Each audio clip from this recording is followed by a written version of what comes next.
Good morning. Good to have you back with us this morning as we continue through this uncomfortable psalm. Be honest, it's whooping me pretty good. I don't know about you because, I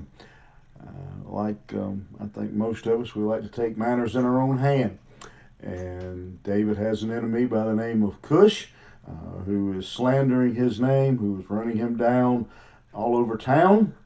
And David, rather than being the warrior that we know he is and grabbing his handy slingshot and popping him between the eyes with a rock, he goes and he turns to God and asks God to deal with him.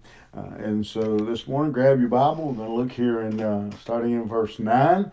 And we're going to see the next thing David does, how David deals with this man by the name of Cush, who slanders David. I hope you're like me. You're praying, Lord, help me to be a little more like David. Let me be willing to trust you.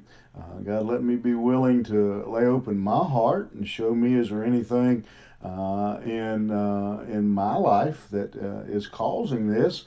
Then the third thing that David had done was he had ultimately he had put the case in God's hand and said, God, handle it. And now in verse 9, he is going to continue kind of that same thought, but he's going to call on God to put an end to it. He puts it right there very plainly, beginning in verse 9. Let the wickedness of the wicked come to an end. Let the wickedness of the wicked come to an end. So David is, again, he's putting this situation in the hand of God. Look what he does here in this ninth verse. He calls out about three of the attributes of God that he's relying on as his basis for asking God to put an end to the wickedness. First of all, he says for the righteous. He's trusting the fact that God is righteous, that God, and the word righteous very simply means does what's right. He trusts that God's going to do what's right. Then he uses the word God, capital G, little o d. And when we see in the King James Version Bible anyway, when you see God with a capital G and little lowercase od, that means that in the manuscripts, in the original language, the name of God there was Elohim. And that simply means the strong, the powerful God. And so he's calling on God's righteousness, he's calling on God's power, and then he says that the righteous, strong, powerful God tries the heart and rein. In other words, he knows the insides, he knows the mind, he knows the heart of man. So he's calling on, he's basing his claim on the righteousness of God, the power of God, and the knowledge of God. That God knows man, and so let's break that apart just a little bit. Again, he says that David is trusting because he knows that God is the only one who can end this wickedness. Who can? He's the only one who has the power to intervene in David's situation. We don't know. Again, we know really all we really know about Cush, and is really what we pick up in this psalm. I'm sure maybe there had been others that had tried to intervene and tried to help with this situation. Instead, it seems like the crowd is getting larger that is believing Cush. But David says, Lord, you have the power, you have the knowledge, you know the hearts of man, and you know the truth. And so you can judge. The word reigns there means kidneys. David is saying, in other words, he's saying, God, you know the very innermost parts of a man. You know what's really in and what he's thinking. And I think when David says that, he's saying, not just that God knows Cush's heart, but he said, David saying, you know my heart. And David's already, we've read, already put himself on the line and said, Lord, here I am. Examine me. Establish the just. He says in this verse, he's saying, the word establish simply means to, I guess the simple would be to stand him up. I think in my mind, and this may not be a perfect analogy, but it's the image I have. You see it a lot of times on television, and Matlock, and Perry Mason.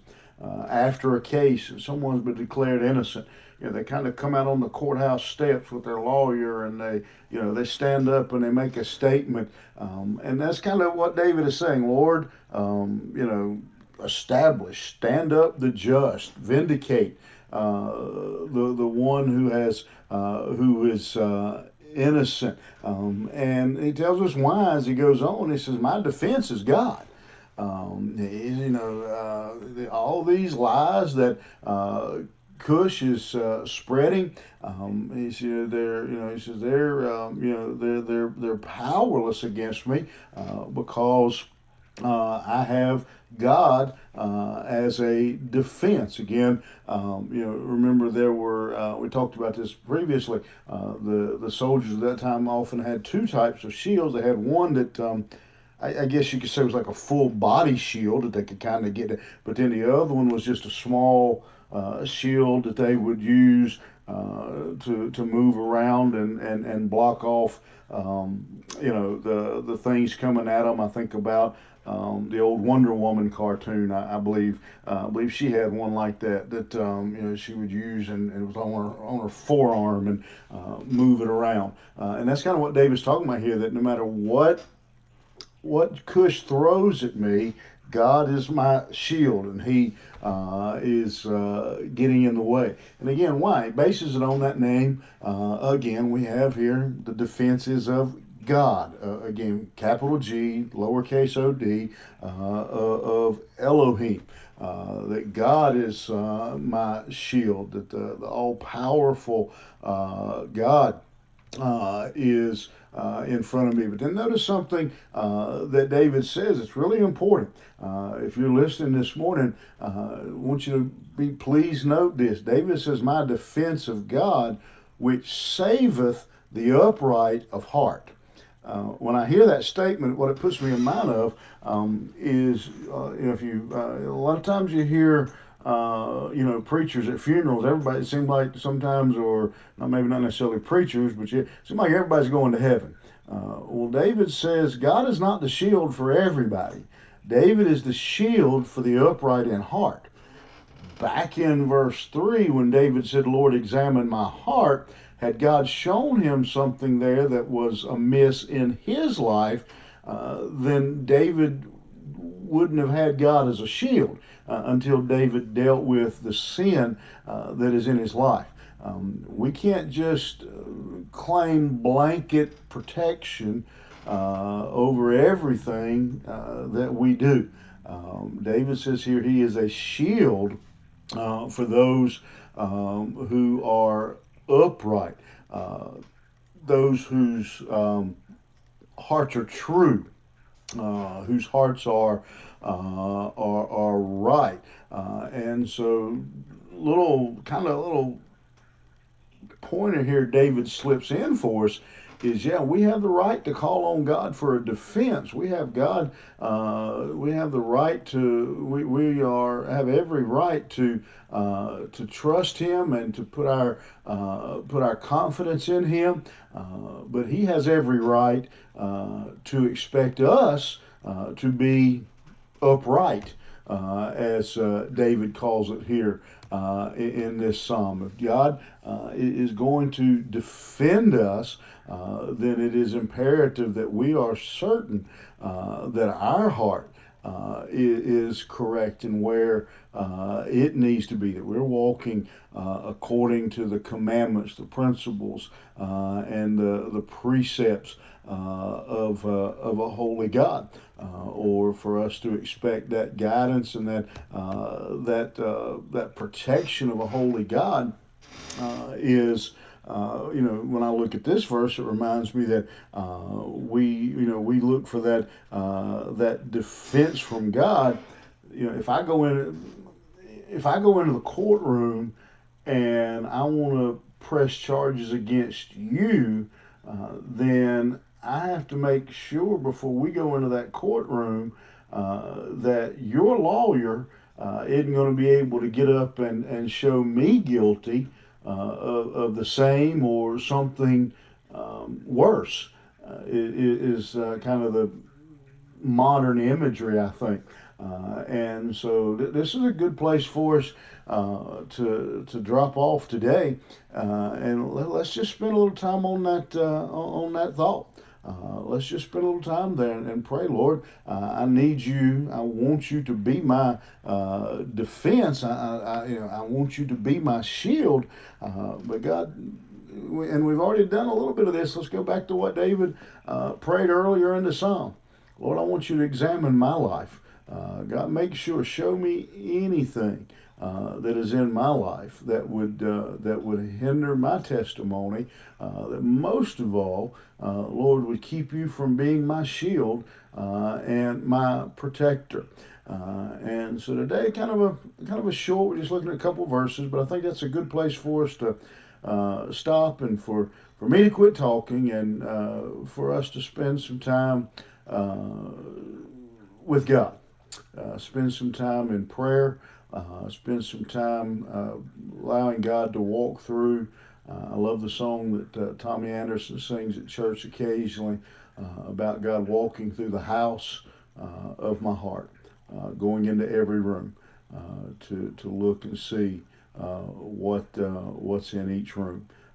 Let's do that today. Let's allow God to walk through our house, and let's allow God to walk through. I remember years ago when I was in the bread business, some of you may remember seeing the pantry convenience store. They literally had, I thought one time they were just joking when they called it that, but they literally had what they called a white glove inspection. The supervisor would literally come in with a pair of white gloves on and go through the store, touching stuff and looking at her finger to see if there was dirt there. Let's ask God to go through our house and do a white glove inspection on our life. All right, think about that for today. Have a good day. We'll see you right back here tomorrow morning.